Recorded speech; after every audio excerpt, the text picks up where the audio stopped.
Cinema জগতে যারা কাজ করে এদের শেষ কালটা এসে দেখলাম এদেরকে ভিক্ষা করে খাইতে হয়।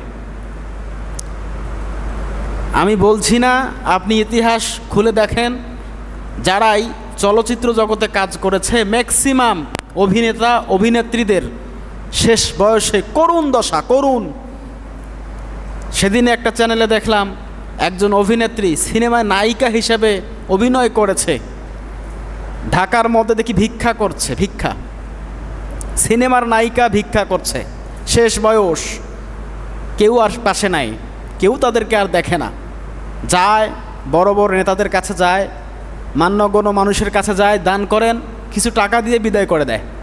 শেষ পর্যন্ত এনাদেরকে ভিক্ষা করে খাইতে হচ্ছে। শুধু একজন দুইজন না, অধিকাংশ যারা সিনেমা জগতে কাজ করে আপনি খবর নিয়ে দেখেন, অধিকাংশ ম্যাক্সিমাম মানুষই তাদের শেষ সময়টা খুব কষ্টে দিন যায়, অবহেলিত লাঞ্ছিত দিন তারা পার করে।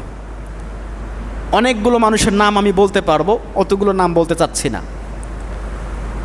তো এদেরকে যদি আমরা আইডল মানি, তা আমাদেরকে কি রসুল ভালোবাসবে? ভালোবাসবে? আল মারউ মামান আহাব, আল্লাহ রসুল বলছেন যে যাকে ভালোবাসে তার সাথে তার হাসর নাসর বিচার হবে। বুঝছেন আমার কথা? আপনি আর আমি যদি রসুলকে ভালোবাসি, রসুলের সাথে আমাদের হাসর নাসর হবে। চিন্তা করে দেখেন, আপনি রসুলের শানে যত বেশি দরুদ শরীফ পাঠ করবেন, রসুলকে বেশি অনুকরণ করবেন, কিয়ামতের ময়দানে, হাসর নাসরে, মিজান ফুলসিরাতে, কবরে রসুল আপনার আমার পাশে পাশে থাকবে। কারণ আপনি রসুলকে ভালোবাসেন, এ কারণে রসুল আপনাকে আমাকে ভালোবাসবে। বুঝতে পারছেন ব্যাপারটা?